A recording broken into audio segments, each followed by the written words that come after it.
Silas Mercer rode alone, the weight of the land pressing against him. The empty plains stretched out before him, a sea of brown and rust under the pale sky. He didn't notice the wind, didn't notice the silence. His thoughts were too heavy to be distracted by the world around him, hollowed by the weight of grief and the miles behind him.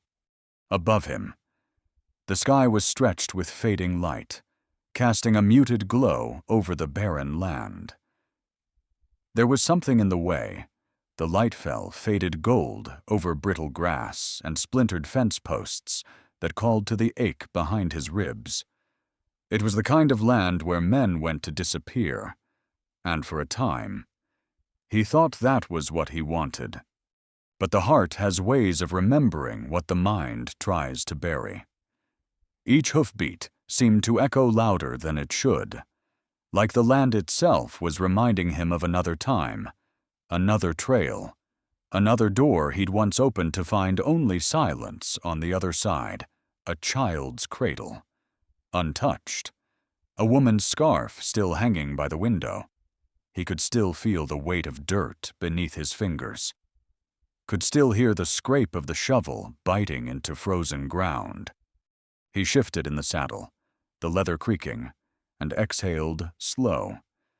This wasn't about memory. Not today. Today he came for a horse. Nothing more. The sun tipped west as he crested the low ridge. And there it was, the battered slats of an old barn, half-leaning, paint long since stripped by wind and time, beyond it. The land fell away to rust-colored scrub and distant mesas, a narrow trail of smoke twisted up from behind the roofline, thin and weak like it might vanish with the next gust. Silas brought the mare to a slow stop and dismounted without hurry. His knees creaked worse than the saddle. Silas exhaled, feeling the weight of the moment settle on him. The barn door creaked in the wind, a reminder that the past was never far behind. It swung open without a sound. A man stepped out broad but hunched, face sunburnt to raw leather, shirt half-buttoned and stained. His eyes were small, dark, and mean. "You're late," the man grunted. His voice was dry as gravel. "I'm not here for talk," Silas said flatly. "You got the horse." The man jerked a thumb toward the far pen. Stubborn as hell. Strong, though. Without another word, Silas moved forward. The barn smelled of old hay, dust, and something sharper beneath. The horse was roped tight, eyes rolling white, hooves kicking at dry dirt.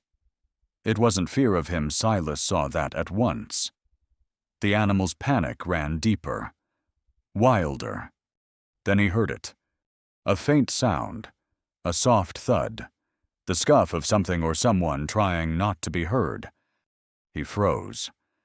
A sound from behind made his spine stiffen. The wind howled through the slats. But there was something else, a creak, a shift, too soft to be the wind. But the sound came again, too soft for a rat, too wet for wind. "What's back there?" Silas asked quietly, without turning. The man shifted too fast. "Storage," he said sharp. "You came for a horse, not a tour." But Silas was already moving, boots echoing on old boards. The man's hand clamped on his arm. In one breath, Silas shoved him back hard enough to send the man stumbling. He didn't reach for his gun. He didn't need to. His eyes caught the edge of something half-hidden crates stacked beneath a sagging tarp. A ladder. A darkness that wasn't just shadow. The smell hit him then, sharp with ammonia. Sickness. Rot. The cage was small, rusted, barely more than iron bars lashed with rope. And inside, 2 children. One crouched low, thin arms, locked around a smaller figure whose face was buried against tattered cloth. The older child couldn't have been more than 8 sunken cheeks. Split lip, eyes bright with defiance. Silas froze. The breath he took scraped raw. "Please," the boy whispered. His voice trembled. "Don't let him shut the door again." Behind him, the man spat. "Ain't your concern. Ain't yours. Belonged to some woman owed too much coin. She's dead now. Just leftovers." Silas turned. His voice dropped low. "You selling them?" The man raised his chin. "Ain't illegal. Not if no one asks." Silas felt the heat bloom. Not anger. Something deeper. Colder. He looked back at the children. The boy didn't beg. His eyes dared. Dared him to be the next man who left. As Silas reached for his wallet, a faint sound, footsteps, crept behind him. The man's voice shifted, hardening, and in the corner of his eye. Silas saw a shadow moving too quickly, before he could react. A knife glinted in the light. Silas spun, his hand already moving for his gun. A fight was about to break loose, and Silas wasn't sure if he'd make it out alive this time. "What's the price?" he asked. The man blinked. "For the horse?" "No," Silas said softly. "For them." A laugh dry, harsh. "What the hell you want with near-feral brats?" Silas didn't answer. He dropped gold coins into the dust, one by one. The clink of them cut the air sharp. The man's eyes tracked each fall. Counted. "Fine," the man spat. "Take 'em. More trouble than they're worth." He tossed a key careless, like it meant nothing. Silas caught it mid-air. His hands shook. He knelt by the cage. The key jammed in rust. The lock gave with a scream of iron. The girl flinched so hard she nearly struck the bars. The boy pulled her closer. "Don't touch her," the boy warned. "She's mine." "I'm not here to hurt her," Silas murmured. "Or you." The boy's jaw trembled.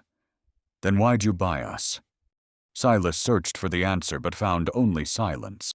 The girl looked up, green eyes pale as spring grass after storm. Her voice was barely a breath. "Are you taking us away?"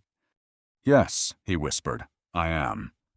The boy stood slow, legs shaking.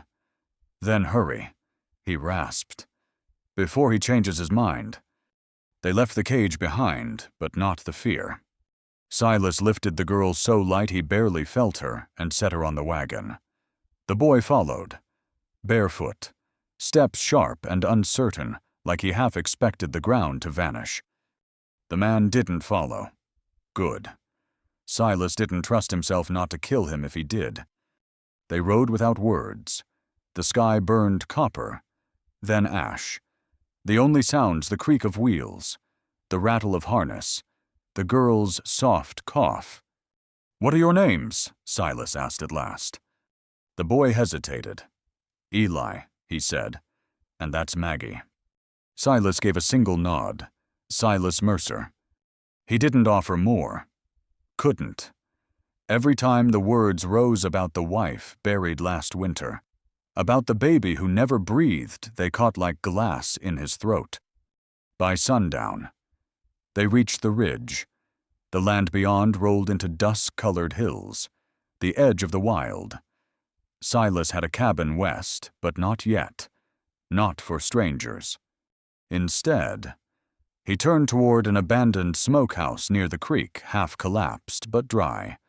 He lifted Maggie, careful not to wake her as he carried her inside. Eli trailed behind. "We can sleep in the barn," the boy offered.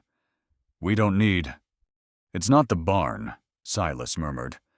"It's shelter." He lit an oil lamp.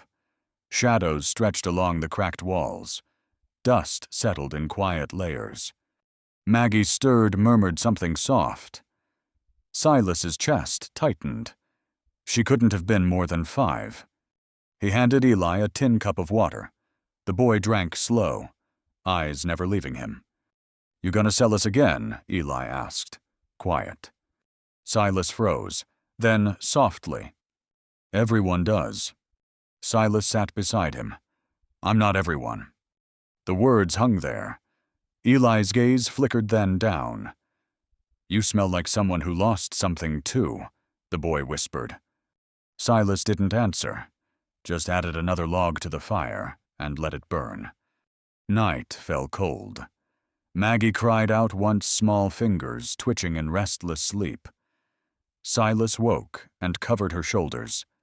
Gentle. By dawn. Frost rimmed the windows. Eli hadn't slept.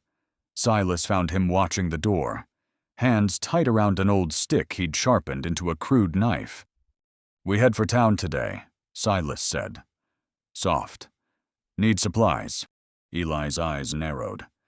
"She's not going anywhere without me." "Then bring her." The boy blinked, nodded. They loaded the wagon beneath gray skies. The wind carried a sharp edge, one that smelled of rain and far-off smoke.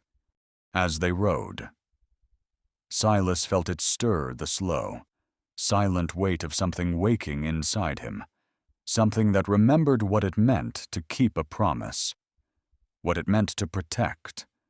But the road ahead was long, and the past, he knew, didn't stay buried for long. "They're going to come for us," Eli had whispered once, and Silas knew he was right. They would. They always did. They always would. Smoke curled from the chimney of Silas Mercer's homestead for the first time in months, carrying with it the fragile scent of life rekindled. The light that touched the fields was thin and cold, brushing against the brittle grass like fingertips over an old scar.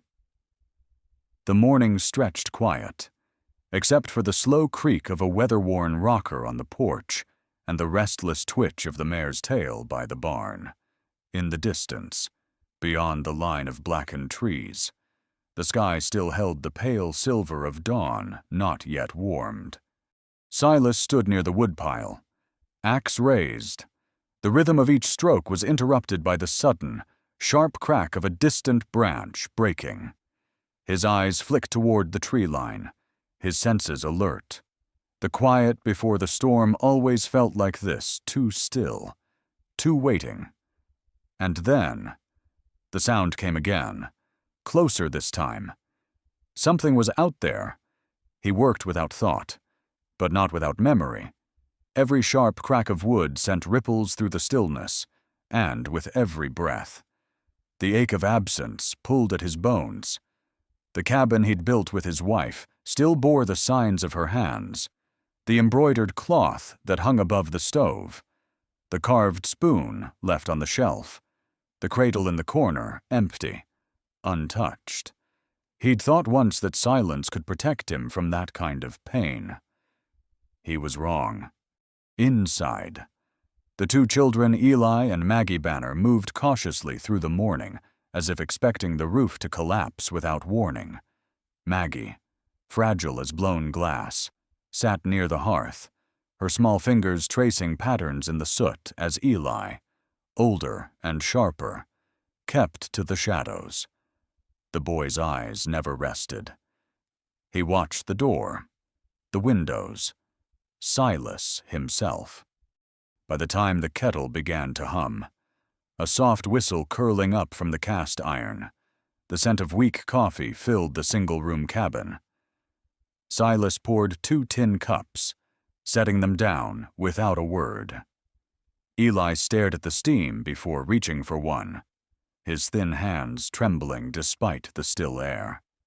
"You need food," Silas said at last. His voice was low, but not unkind. "We don't need charity," Eli muttered, but he took the cup anyway.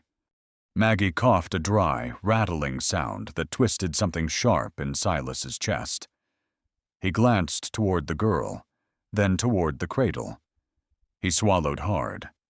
The day's quiet was broken when the sound of hooves drifted up from the creek slow, deliberate. Silas's fingers tensed on the axe handle.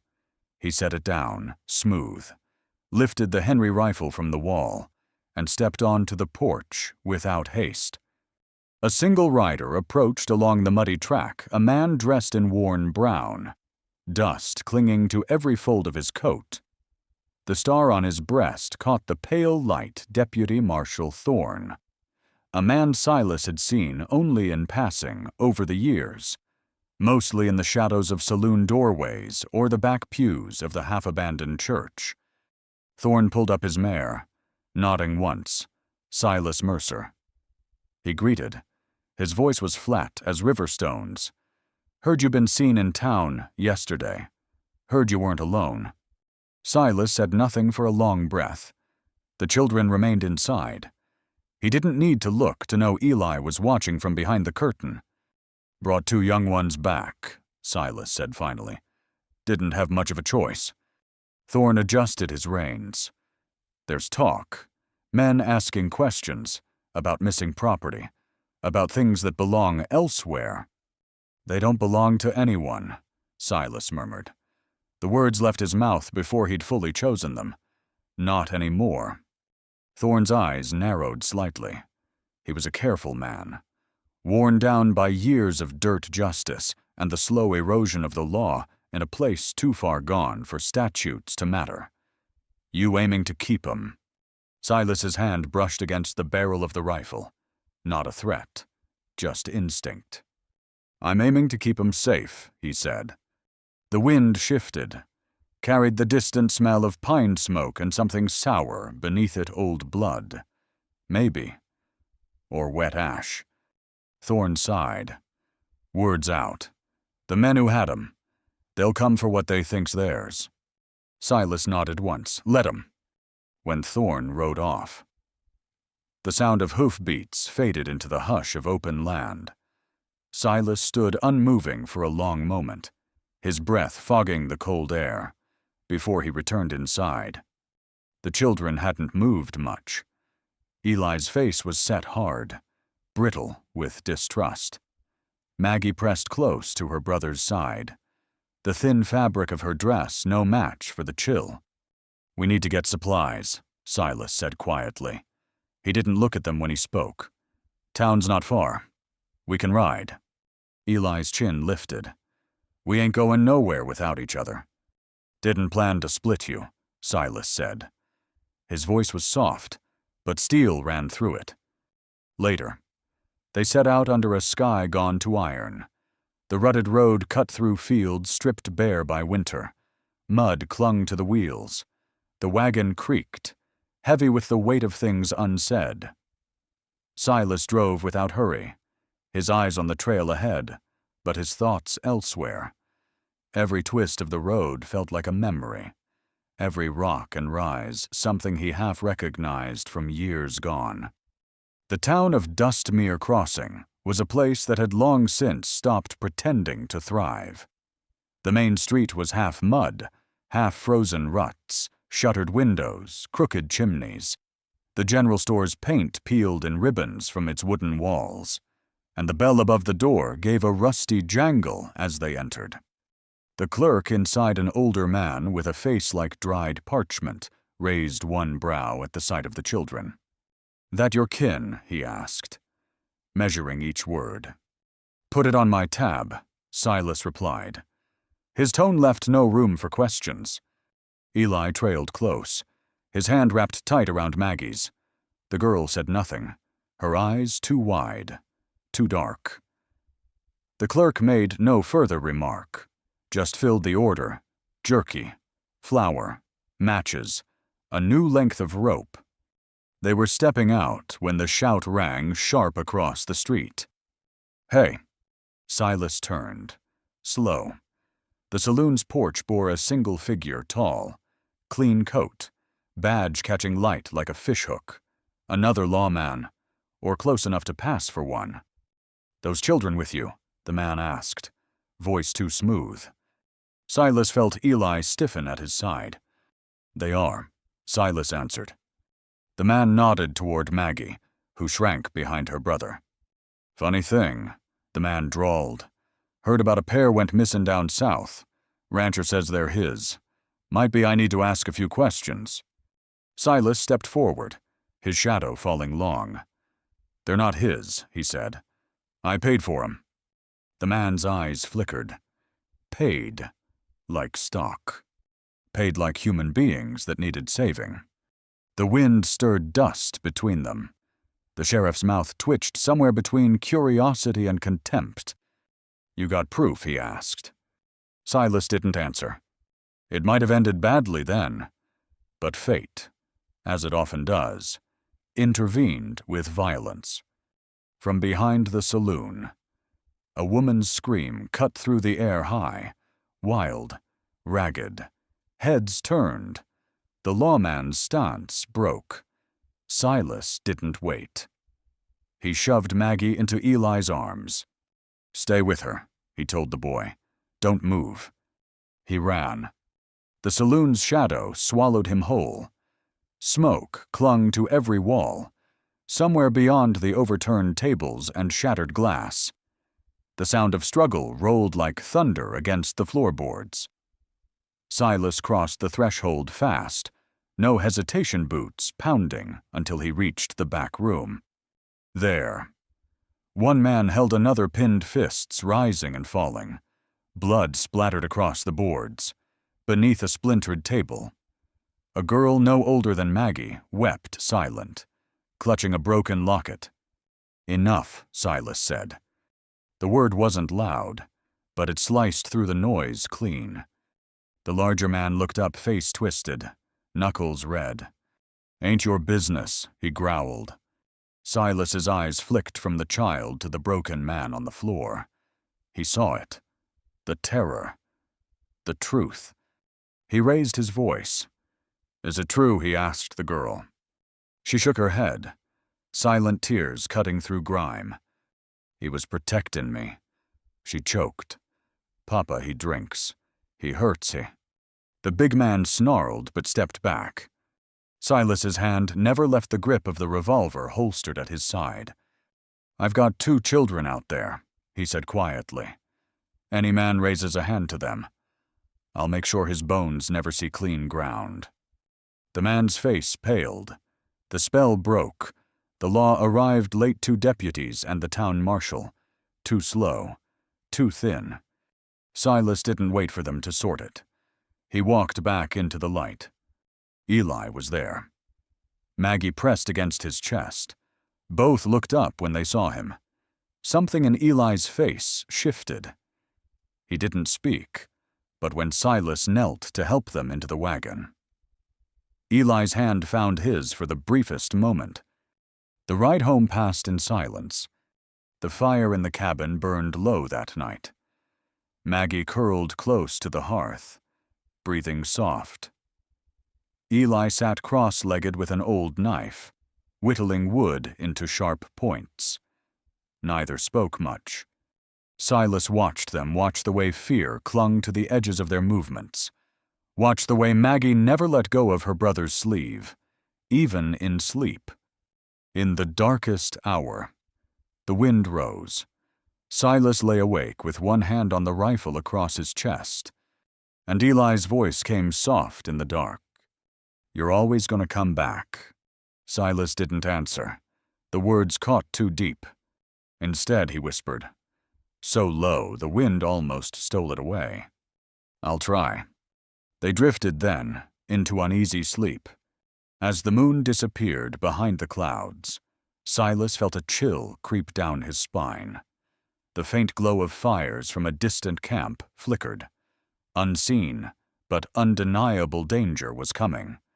The real battle hadn't yet begun. And somewhere, deep in the shadows of the night, the man who hunted them was already riding, his eyes fixed on a single target, the children. The storm was coming, and it would tear everything apart. At dawn, the sky bled copper over the empty fields, and the hoofbeats came slow at first, then gathering speed like the memory of war. The early light stretched long shadows across the frost-laced ground, painting everything in the bruised colors of a world caught between night and day. The wind moved in restless whispers, stirring the tall grass, carrying with it the scent of wood smoke, damp earth, and something colder beneath it, something old. Silas Mercer stood motionless near the barn, one gloved hand resting lightly on the barrel of his Henry rifle, the other brushing the worn leather of his coat.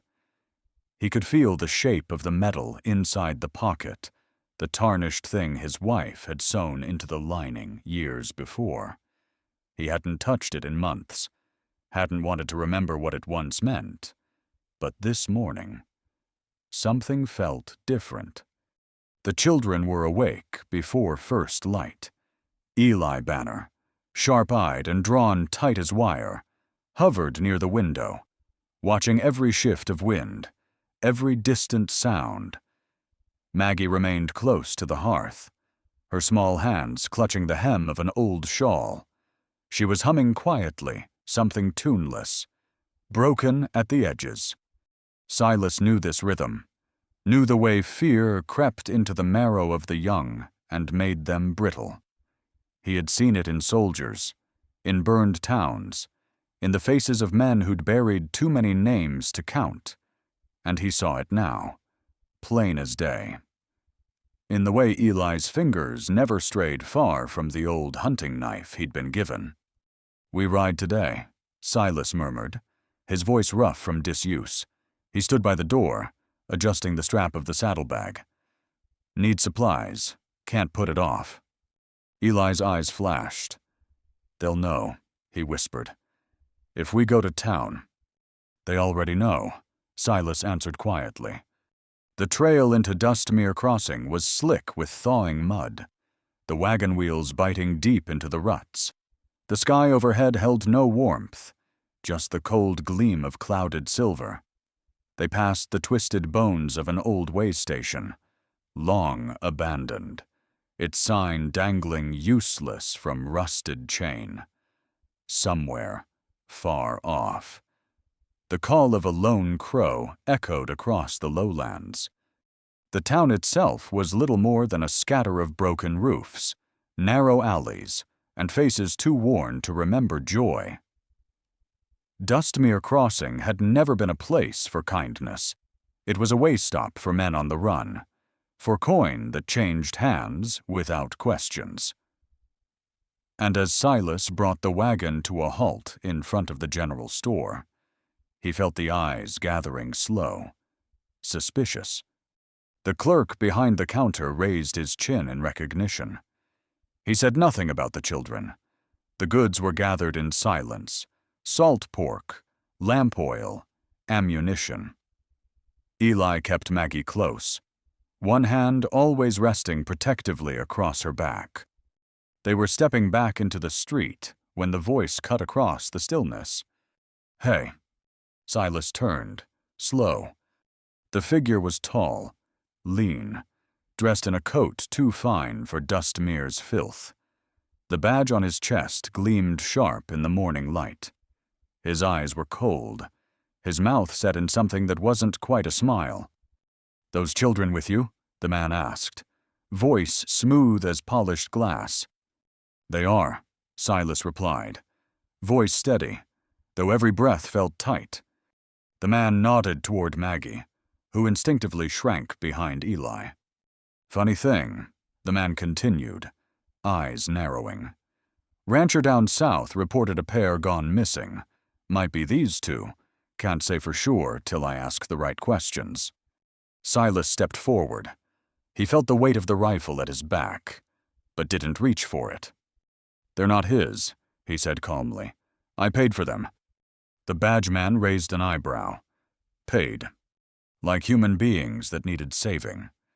The tension stretched thin as wire. Across the street, a saloon door creaked in the breeze.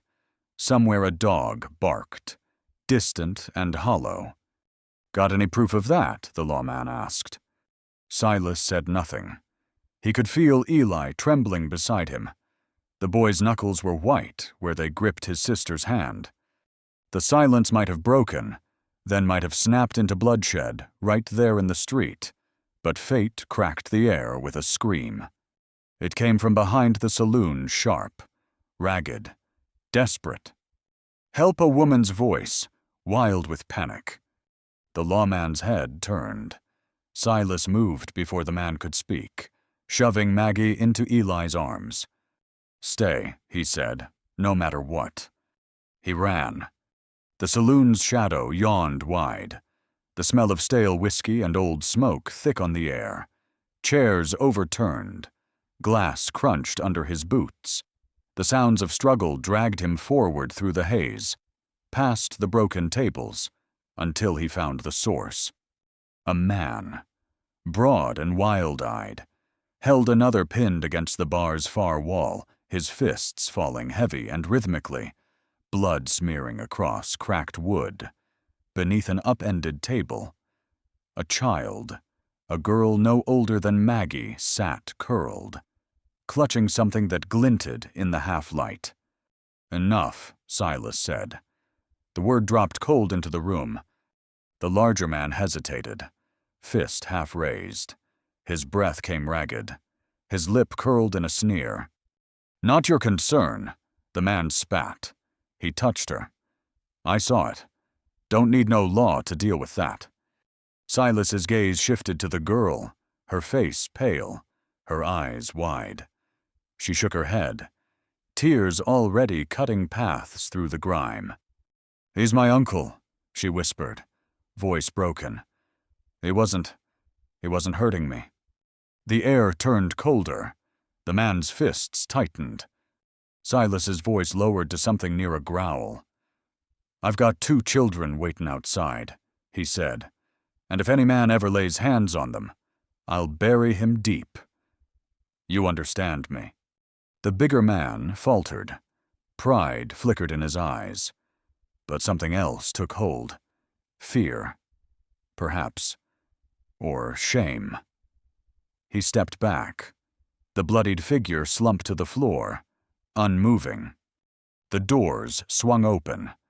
The law arrived late. As always, Deputy Marshal Thorne, flanked by 2 tired-looking men with shotguns.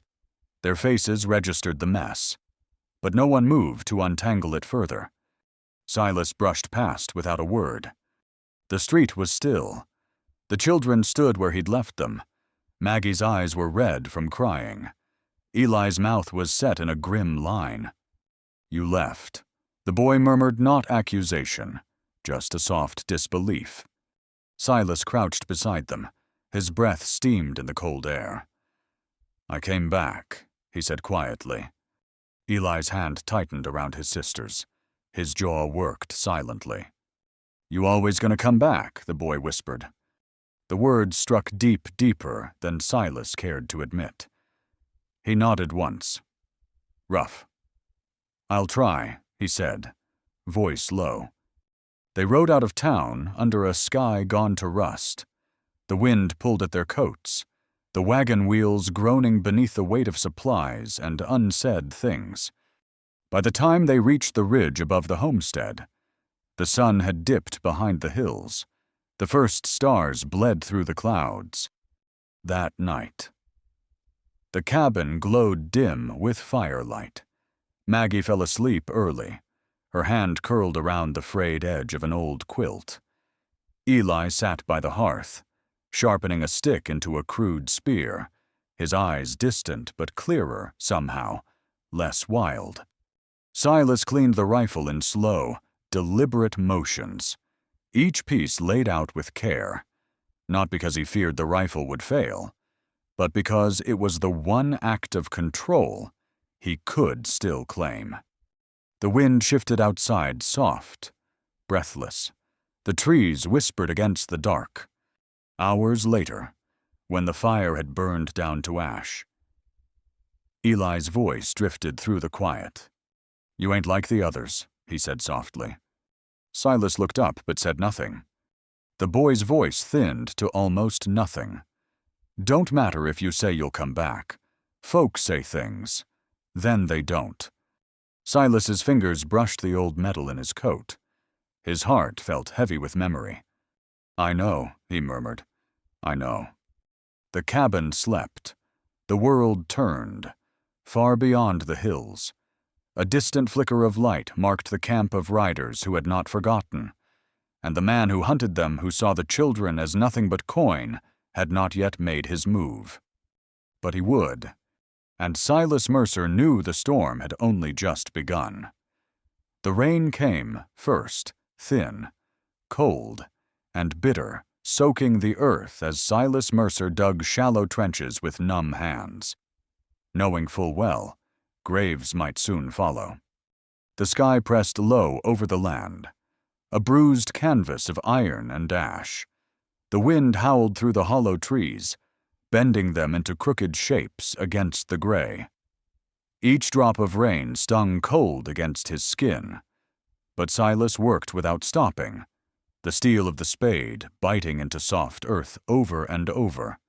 The memory of the cradle still untouched in the cabin's corner haunted him more than the ache in his bones. He hadn't built that crib for nothing. He'd built it for a child who never came home. And now, though he could feel the weight of the past pressing hard, he kept digging, because this time there were children who might still be saved. Behind him, the small cabin by Cinder Bluff held the warmth of a single low-burning fire. He could hear their voices when the wind shifted soft and small. Maggie's occasional cough, Eli's careful words, always hushed, always watchful. Even the old deputy, Marshal Thorne, moved quiet through the cabin now. His boots softened against the wooden floor like a man who knew that sound could call death faster than a shout. They'd known this day would come. Dustmere Crossing had too many eyes, too many mouths, and the men who'd once claimed the children were not the sort to let go. Silas straightened, breath frosting in the wet air, and scanned the tree line. He could feel the difference in the wind, not just the storm gathering, but something colder, older, the kind of stillness that always came before blood was spilled. When he stepped back inside, Maggie looked up from her place by the hearth. She clutched a tattered rag doll, now one Eli had made from scraps and twine. Her green eyes were dull with fever, her small hands shaking as she held the doll close to her chest. "You don't have to be afraid," Silas said softly, crouching to feed another stick into the fire. Maggie's voice was no louder than the wind outside. "He'll come," she whispered. "He always does." Silas didn't lie. He didn't make promises he couldn't keep. He only offered a small nod and reached for the kettle. Eli stood near the window, the old knife he carried resting in his palm. His fingers traced the worn handle as he stared out across the sodden field. Marshall came back. The boy murmured without looking away. "Said they'll come at night. Said they might set fire." Silas exhaled slowly. "We won't be here long if it comes to that." The boy glanced at him then, something flickering in his gaze. Doubt. Maybe. Or the beginnings of belief. Later, with the rain still falling and dusk bleeding into full dark, they set the final defenses. Thorne helped without complaint, his face drawn, the lines at the corners of his eyes deepening as he hammered the last of the iron nails into the doorframe. Together, they dragged the wagon close to the side of the house to form a makeshift barrier, stacked barrels and wet hay bales where they could. "Won't stop a bullet," Thorne muttered, wiping mud from his brow. "Buys time," Silas said. They worked until their hands were raw. Every motion was done without speaking now. No need for words, just the endless, heavy rhythm of preparation. In the stillness of that night, inside the narrow cabin lit by flickering lamplight, the children helped in their own ways. Eli sharpened sticks into crude weapons. Maggie sat threading scraps of cloth into something that might have been a pouch. And Ruth, quiet. Distant Ruth moved from corner to corner, her eyes flicking always to the window. Silas noticed. The way she didn't seem to sit still, the way she flinched at every sudden noise. There was something off in her stillness, something brittle beneath her silence. He tucked the thought away. Not now. Not yet. By the time the moon rose pale and thin behind fast-moving clouds, the sound came. Distant hoofbeats. At first, it was barely there. A suggestion more than a sound. But it grew steady, deliberate until even Maggie stirred from half-sleep, her small body tensing as her fingers clutched the doll tight. Silas stood. The lamp was doused. The fire burned low. Outside, shadows moved along the far edge of the field, shapes against shapes, men on horseback, some dismounted, some standing still like silhouettes carved from night. Thorne cursed under his breath. It's them. Silas lifted the Henry rifle, the weight of it familiar and cold. He glanced once at the children. Eli stood like a statue, Ruth's hands twisted in her lap. "You stay here," Silas said quietly. "No one opens that door. Not for anything." Eli nodded once. His eyes, though his eyes burned with something fierce, something terrified. Silas stepped out into the wet air, boots sinking into cold mud. The rain had eased, but the mist clung low, coiling around every stump and fence post. The men 6, maybe 7, stood beyond the broken fence line. No torches, no shouts. Just the quiet, eerie stillness of men who had come for something they meant to take without negotiation. Then one man stepped forward. His coat was long and black, gleaming with wet. His voice, when it came, was soft and cold. "You got something that don't belong to you," he called. Silas said nothing. "Last chance," the man continued. "You hand him over. No blood. Just business." From the corner of his eye, Silas caught a flicker of movement near the barn. Another shadow, too small, too close. His stomach twisted sharp. "Ruth," he breathed. It happened fast. A figure small, slight, unlatched the barn gate. Just enough. Just a sliver. Silas didn't think. He fired once high. Not to hit. To signal. Chaos exploded. The riders charged. Gunfire cracked. Thorne's shotgun roared. The air filled with the screams of horses and the spit of mud as bullets tore into wood. Silas moved without thought, rolling behind the wagon, returning fire.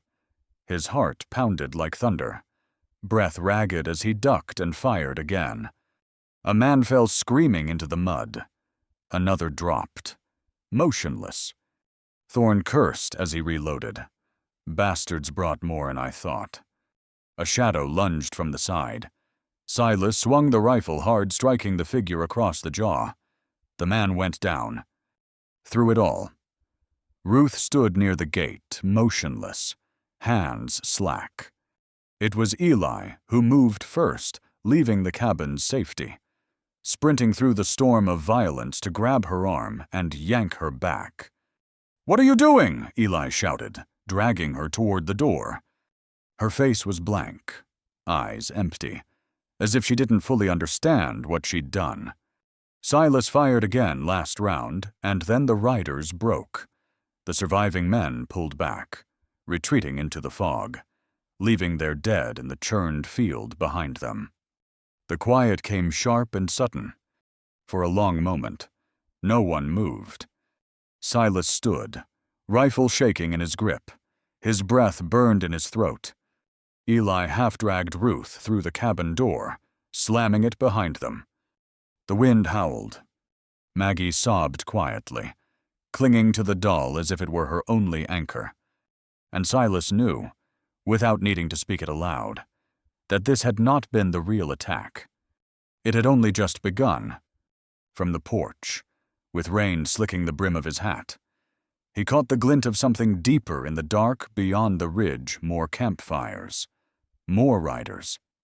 And the certainty settled in his bones like stone. The worst was still coming. They would not survive the next night unless something changed. They would not survive unless he changed. and somewhere far beyond the reach of the firelight. The man who hunted them, Harlan Voss, was already moving.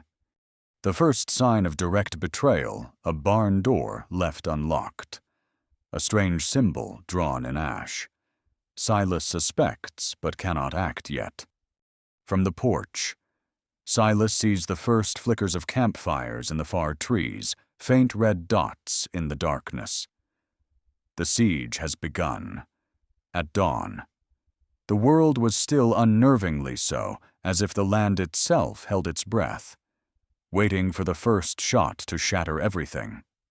The sky above Cinder Bluff hung low, bruised and heavy, the kind of gray that blurred the line between night and day. Mist coiled through the trees, clinging to the ground like smoke, softening the jagged outlines of the cabin, the barn, the makeshift barricades they had built through the cold, wet hours of the night.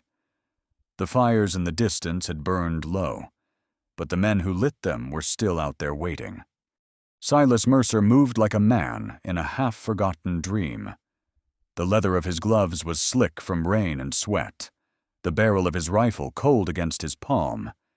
He scanned the tree line again and again, but the dark shapes beyond the rise stayed just that shadows, not yet men, not yet monsters.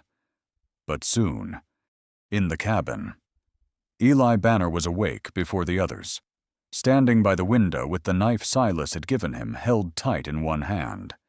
His jaw was set in something almost too old for his face, something that might have been defiance once, but now was just the dull, tired steel of survival. Maggie lay curled near the hearth, her breath thin and wheezing, her doll clutched to her chest with desperate fingers. Ruth sat quietly, her gaze distant and unfocused. There was a heaviness to her silence, as though she carried a weight no one else could understand. Her hands trembled slightly as she clutched the ragged edges of her shawl, a sign of a past she had yet to face. Her hands clenched the edges of her skirt, betraying the quiet tension that ran through her. She had learned to stay still, to be unnoticed, as if fading into the background could shield her from the hurt. She had not spoken since the night before, since the barn door had swung open, since her small, traitorous hands had reached for the latch. Silas had said nothing to her yet, hadn't needed to. The air between them was thick enough with what hadn't been said. Thorne leaned against the cabin wall, sharpening a blade by lantern light. His eyes flicked to Silas now and again, but the two men barely spoke. There was no need. Some things didn't require words, not when the end was close enough to taste. The morning crawled. The children ate in near silence dry biscuits, cold beans. Every breath felt like a borrowed one. And then the hoofbeats came. The sound rippled through the wet air, soft at first, then rising steady. Silas stepped onto the porch, rifle raised. Thorne was at his side in seconds, his shotgun already loaded, the barrel steady. They came from the north this time, figures on horseback, coats dark, faces half-shadowed beneath wide brims. The first row dismounted, weapons slung, moving slow, like they knew they had time, like they believed the game was already won. Silas's breath came slow, measured. He could feel the weight of memory pressing down another line of men, another battlefield, another time when he'd stood like this, knowing some would not live to see the next sunrise. The man at the front stepped forward. His coat was black and fine, the kind worn by men who made cold decisions. His eyes flicked to Silas, then to the children. "You've made this harder than it needed to be," he said. But there was something in his voice, something darker, that made Silas tighten his grip on the rifle. The moment held, like the still before a storm. Silas could feel the danger rising, coiling in the air between them. His voice, when it came, was soft as winter ash. "You've made this harder than it needed to be," the man said. "But we're here now. No more games." Silas said nothing. "Last chance," the man went on. "Send the girl out. Send the boy too, if you like. They're marked. They're property. You know how this works."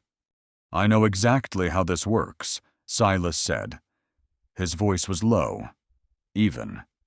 The man smiled without warmth. "Then you understand." "I understand," Silas murmured, lifting the rifle, "that you don't get to walk away." The shot cracked through the stillness like a whip. Chaos followed. The first man dropped hard, his coat twisting as he hit the mud. The riders scattered, gunfire erupting in sharp bursts. Thorn fired, the roar of the shotgun shaking the porch. The barricades buckled as horses screamed, hooves churning the wet earth into black mire. Silas dropped to one knee, firing again. Another man fell, from the corner of his eye. He caught movement, Eli, standing in the doorway, the knife still in his hand, too brave for his own good, too close to danger. Inside, Silas bellowed, voice rough as gravel. Eli ducked back, Maggie's cry audible over the thunder of gunfire. The men came fast closer now. One vaulted the broken fence, pistol raised. Silas spun, rifle butt slamming into the attacker's jaw. Bone crunched. The man crumpled. The rain poured harder. Smoke blurred the edges of sight. Silas barely registered the pain in his shoulder, something sharp, hot. He pressed forward, teeth clenched, breath coming hard. And then, through the haze, he saw her. Ruth. The girl stood near the gate, hands slack at her sides, her face blank, unmoving. She didn't flinch when one of the men staggered past her, didn't run, didn't scream. Eli reached her first, snatched her arm, pulling her back toward the cabin, his voice a sharp cry of fury and fear. Silas caught only fragments, something about her eyes, something about not letting go. The fight broke, then fractured into ragged chaos. One man, his coat torn, his mouth bloodied, turned and ran. Another followed, limping. The rest fell back, dragging their wounded, leaving the bodies of two men sprawled in the mud. Silas stood, rifle trembling in his hands, his breath sawed harsh through his teeth. The quiet returned too fast, too sudden. Inside. The children huddled. Maggie wept. Ruth stared, her eyes still glassy, as if she hadn't come back from wherever she'd gone. Thorne reloaded in silence. Blood spattered across his sleeve. Silas stepped into the cabin. The smell of gunpowder clung to him. His knees ached. His heart pounded. He met Eli's eyes, saw the terror there, the confusion, the anger. "You did good," Silas rasped. His voice barely held steady. "You kept her safe." But Eli didn't answer. His hand shook too badly to hold the knife now. The rain drummed harder on the roof. Silas turned toward Ruth. The girl stood in the corner, motionless, her face pale. She blinked slowly, as though seeing the room for the first time. "I didn't mean," she whispered, voice thin as paper. Silas said nothing. Not yet. Not with the children still watching. Not with the night not yet over. Hours passed. The dead were dragged to the far side of the ridge. The horses were gathered. The fires beyond the trees still burned small, but steady. Night fell again, but none of them slept. Silas sat with his back to the door, rifle across his lap, the lantern guttering low. And, in the dark, with the rain still falling, He let his hand drift to the weight in his pocket, the old medal, cold against his fingers. He hadn't prayed in years. He didn't start now. But he did whisper one thing into the shadows. Not this time. And far off, beyond the line of sight, beyond the veil of rain, the real threat moved unseen, a hand unseen, waiting, watching. The worst of it still ahead. They came from the north this time, figures on horseback, coats dark, faces half-shadowed beneath wide brims. The first row dismounted, weapons slung, moving slow, like they knew they had time, like they believed the game was already won. The storm had passed, but the wind still smelled of ash, and in the silent fields, the dead lay quiet while the living gathered what remained. Morning broke in thin, gray ribbons over the battered homestead. Smoke drifted in lazy spirals from the half-scorched barn, the earth around it torn and soaked with mud, with blood. The bodies had been dragged off during the first blue hours before dawn, buried shallow beyond the ridge where the crows would not reach them easily. The fires of the enemy camps had gone dark, but the air still carried their memory something cold, something unfinished. Silas Mercer moved stiffly across the yard, his coat still wet from the endless rain, the weight of exhaustion riding heavy in his bones. His hands were raw from work splitting wood, reinforcing what little remained of the cabin's defenses, tending to the broken shutters that the night's gunfire had splintered. But the work was not just survival. It was ritual. It was the only thing that kept the ghosts at bay. Inside, the children slept. Maggie, at last, had surrendered to sheer exhaustion. Her tiny hands curled around the threadbare doll like it was a lifeline. Eli dozed in the corner near the hearth, the old knife still clutched in his fingers. Even Ruth, pale and silent, lay folded in on herself near the door, her face slack in uneasy dreams. The weight of the siege had pressed them all down into something thinner, quieter, something barely breathing. Thorne stood near the porch rail, rubbing a hand across his unshaven jaw. His eyes flicked from the tree line to the road to the empty sky beyond, when Silas met his gaze. The deputy just shook his head once. "Too quiet," Thorne muttered. Silas nodded. His voice, when it came, was hoarse. "They're not done." The cabin itself bore the scars of the night bullet holes, patched with wet cloth. Broken glass swept into careful piles near the door. The land beyond, though, was what held the tension. The children had survived the first assault. The men who wanted them had not claimed them.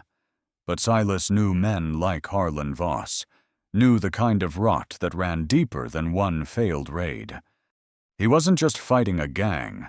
He was fighting something older, a sickness of the land itself, a world where people could be bought, broken, discarded, and the worst of it was still coming. By midday, they buried the last of the dead. It was Thorne who carried the bodies. Silas dug the graves. The cold earth gave up its weight in wet clumps, and when it was done, they marked the mounds with nothing but stones, no names, no words, just the sound of wind moving through the prairie grass. "Won't be the last," Thorne said, wiping sweat from his brow despite the cold. Silas set the spade down. No. The children gathered near the cabin when they returned. Maggie's fever had broken, but her eyes were still glassy with the kind of fear that doesn't lift easy. Eli stood with her, his hand never straying far from her shoulder. Ruth, quiet as ever, sat apart, her hands folded in her lap, her eyes far away. It was Maggie who broke the stillness first. Her voice was soft, barely above the wind. "Are they gone?" she whispered. Silas crouched before her, the ache in his knees sharp. He met her gaze, so small, so fragile. For now. He murmured, but not forever. Maggie's lower lip quivered. I don't want to go back in a cage. You won't, Silas said. The words were soft, but they rang like iron. By late afternoon, they gathered in the cabin to talk of what came next. We can't stay, Thorne said flatly. Not if Voss is still breathing. He'll send more. Or worse. Silas didn't look up from the rifle he was cleaning. I know. Could ride south. Take the children to Silver Bluff. Folks there. They might help. Silas's hand stilled. Or they might sell him back. Thorne exhaled sharply, glancing towards the children. Ain't much law left in places like this, he admitted. The weight of that truth sat heavy between them. It was Eli who spoke next, his voice small, but clear. We ain't running. The boy's eyes met Silas's, fierce despite the tremor in his jaw. You're not, Silas said quietly, but I am. The words turned every head. Even Ruth blinked, her pale gaze lifting. Silas set the rifle aside. I'll ride out. Find the man behind this.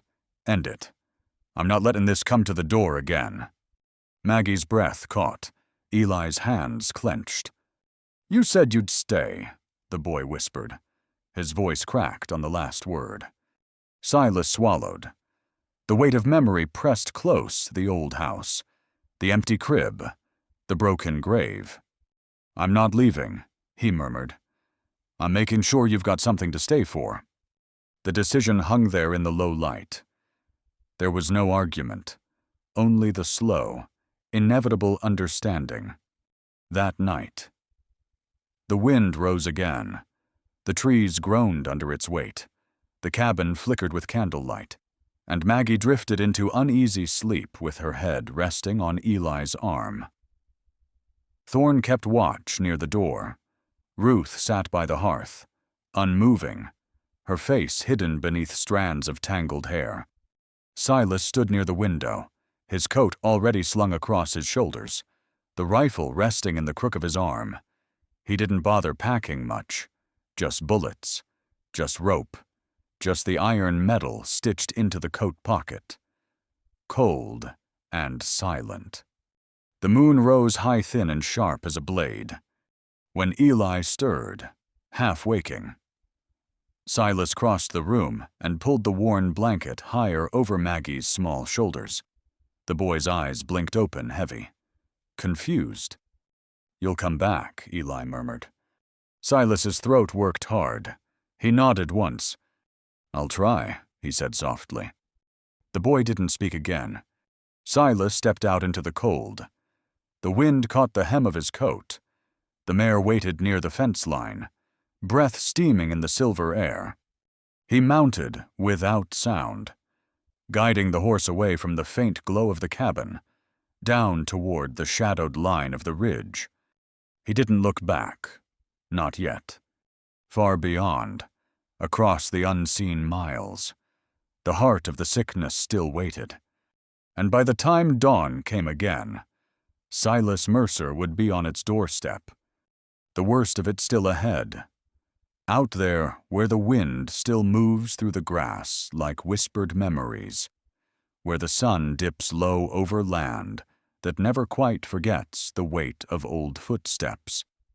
The story lingers not in the words spoken, but in the quiet that followed, in the breath of stillness that settled after the last shot was fired and the last name was spoken aloud.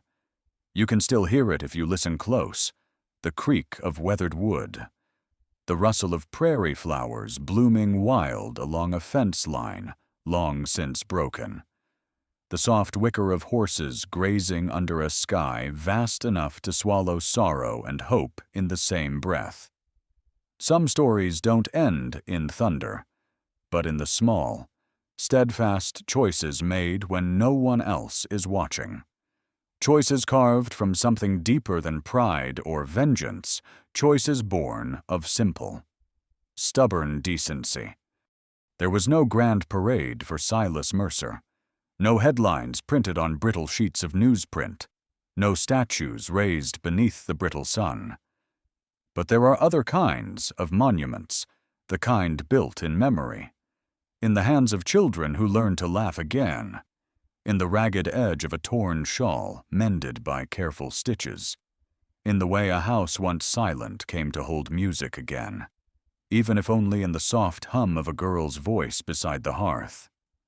Out here, folks say the wind carries stories like that for those willing to listen the way the grass bows before it, the way the old trees lean into it, as though the land itself remembers. They say that sometimes justice comes too late to wear a badge or wield a gavel, but it comes just the same, quiet as breath, soft as dust settling over a worn saddle. And they say that though some men vanish into the empty miles, their kindness leaves footprints deeper than any boot could press into the clay, footprints that shape the hearts of those left behind. The cabin still stands on the edge of nowhere, its timbers soaked with old storms and older silences, but inside, the fire burns small, steady, a beacon not for crowds, but for the few who need it most. The wildflowers grow thicker each spring along the creek bed, their colors defiant against the pale dust. And sometimes, on nights when the moon rides high and silver, the sound of children's laughter drifts across the ridge, mingling with the wind. There are those who pass by who don't know the names or the history, but they feel it's something left behind, something that refuses to die. And in that, perhaps, there is a kind of peace, because honor, even buried beneath sorrow and time, is never truly gone, because justice, however belated, still holds weight enough to tip the scales, because sometimes the forgotten woman, the one who once waited, the one whose name never made it into books, becomes the reason a kindness survives, becomes the quiet savior of futures yet unwritten. And sometimes, the truth doesn't need the world to believe it. Sometimes it only needs one person willing to carry it through the dust, to hold it up against the dark. These are the truths the land remembers. These are the names it keeps. And as the wind shifts westward, carrying with it the breath of distant thunder, you might feel something stir a call, not of urgency, but of remembrance, of the steady pulse of stories too gentle to shout, but too stubborn to fade. So if you hear this, and you still believe in the weight of honor, in the whisper of redemption, in the soft unfurling of forgiveness, let it be known not in loud voices, but in quiet ones, in the tapping of fingers, in the simple act of saying, "I still believe." If you wish to carry this story further, to keep the lantern burning against the dark, you are invited softly, gently to press one or to follow the echoes of Westwind Whispers, where the next story waits patient as a desert dawn. Out here, the wind still remembers, and perhaps, somewhere in the heart of the listener, the story does too.